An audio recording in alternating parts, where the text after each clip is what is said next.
Hey, I'm Kaylee, and today I'm going to give a 1-month update on simplifying my iPhone so that I can gain more time back in reality. I started 4 weeks ago yesterday by changing some things with my phone so that I can read more, spend more intentional time with my kids, and hopefully cook more and do all the things that I need to do anyways, but just enjoy them a little bit more than I have been. So this concept of an analog life, I'm pretty sure I first heard from Jenny Urich of the 1000 Hours Outside sort of movement and podcast. She sort of encourages this, especially for kids, since everything is so digitized and social media based nowadays. She encourages everyone to just spend more time in reality in a way where you see people face to face, you do more like hands-on things, and you spend less time on screens. So as a mom, I have 2 little ones, a 3-year-old and a 1-year-old, and I wouldn't say that my screen time was like as bad as it could have been. You could say that about anything, but it was probably about 4.5 hours. I'll try to add the screenshots of the, screen time thing from my settings.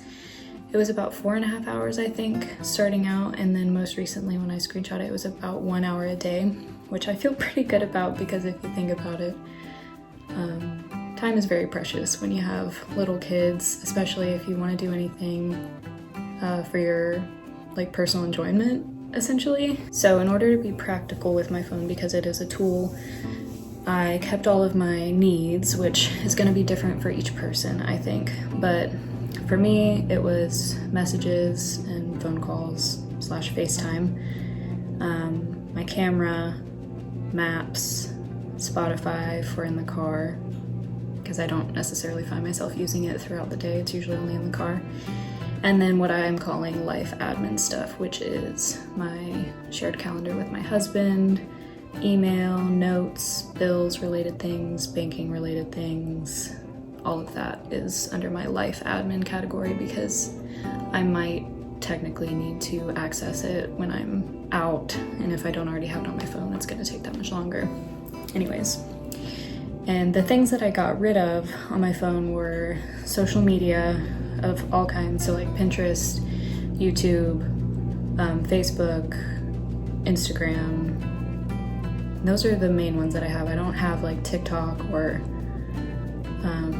Snapchat or anything like that. And then I also made my wallpaper just blank, like black, so that there was no appeal in like seeing my kids' faces on my phone screen when it lights up.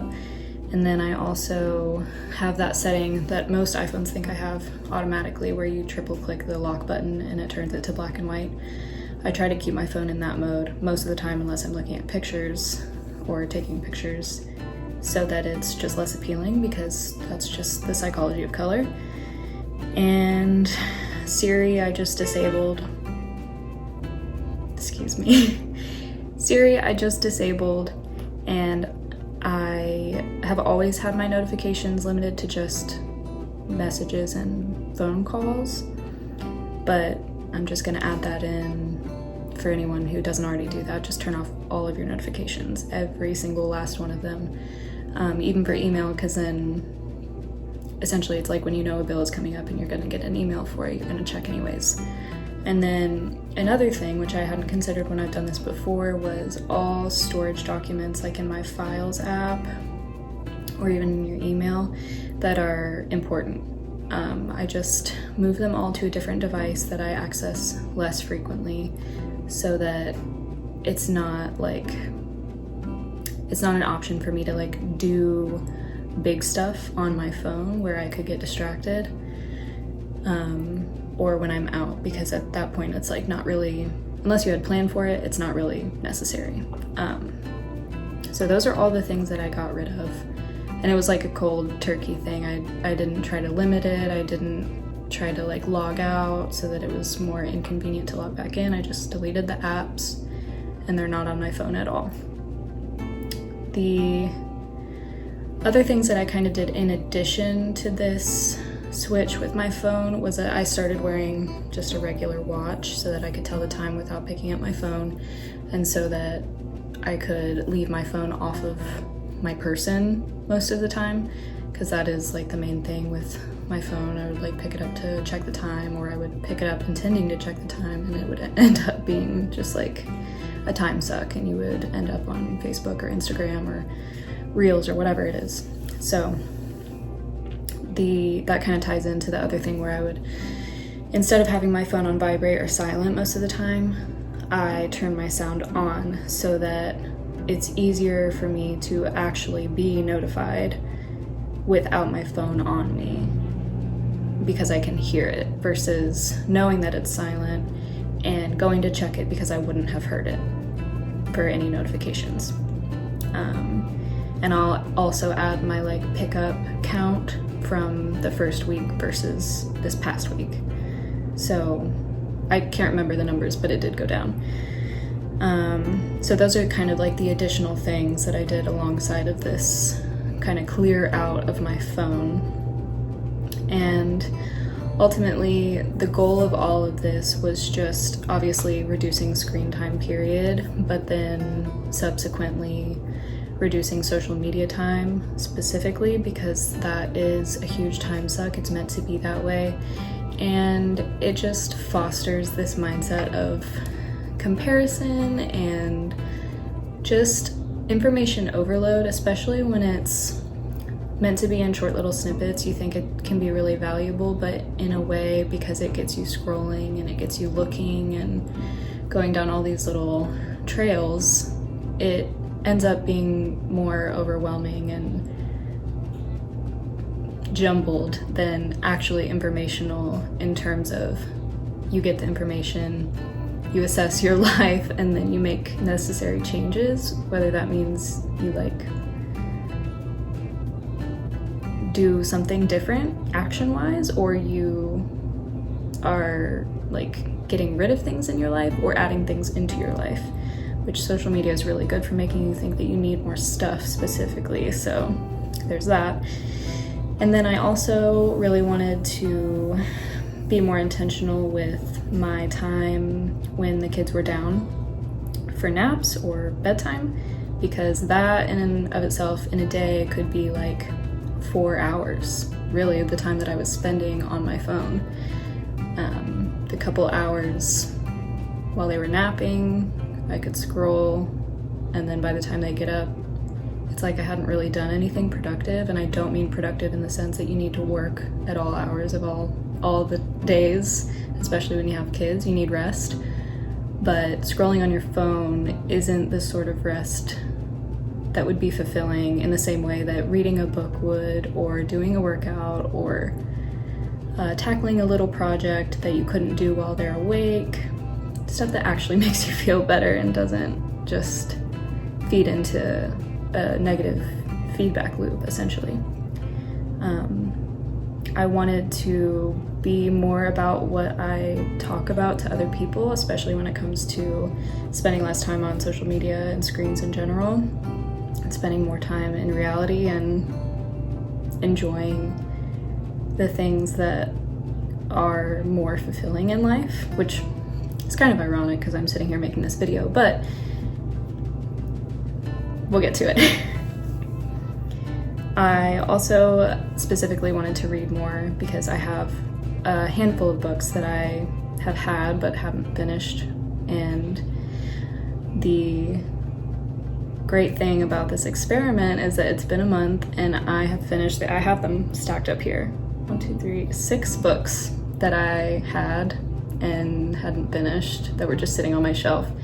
6 books in a month, in 4 weeks. And that to me is kind of mind-blowing because I have 2 little kids, I have a household to manage, I don't have that much free time in terms of like when the kids are awake. We try to spend our time together and we're cooking and we're doing chores, and it's just insane to me that over the course of 4 weeks I finished these 6 books, and it's been who knows how long that I've had at least 4 hours of screen time per day. under my belt. Like, it could have been the last 3 years that I know of, and how many books could I have finished in that amount of time? It just blows my mind.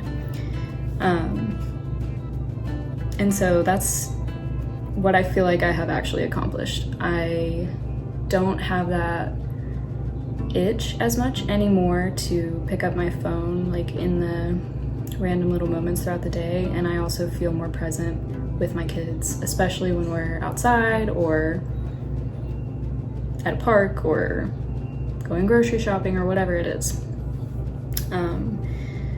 So that is like the bubble of transferring my habits and what's available to me into more of an analog setup for my phone. It's been a really great experiment. I do think that I will keep going with this.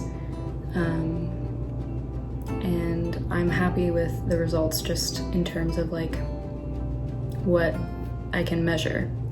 The amount of books that I've read, the amount of time that I've saved off of my phone, the feeling that I have just being more present, and then also knowing that it's not like I am like fully disconnected from those things. I have them on a different device, so in order to actually access social media specifically, I have to like lug out the device. My daughter's awake. I have to lug out the device, and it's huge and it's not really convenient, so I'm less inclined to do it.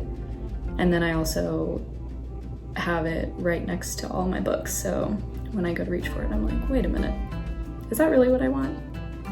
So there's that, and I hope you get some value out of this and more like practical tips rather than just someone telling you to get off your phone. Of course, right now it's easy, like it's spring here, so being outside is more accessible and enjoyable, so maybe I will have to give like an update whenever it gets cold outside again. But this is the phone section of Analog Life, and hopefully I'll be able to make videos about other things like music I've been tackling, and TV is on my list, and other things like that are maybe a little bit more simple, like documenting things, because I use the Notes app a lot, using pen and paper instead of your phone for that. But we'll see. Hopefully you enjoyed the video, and thanks for watching.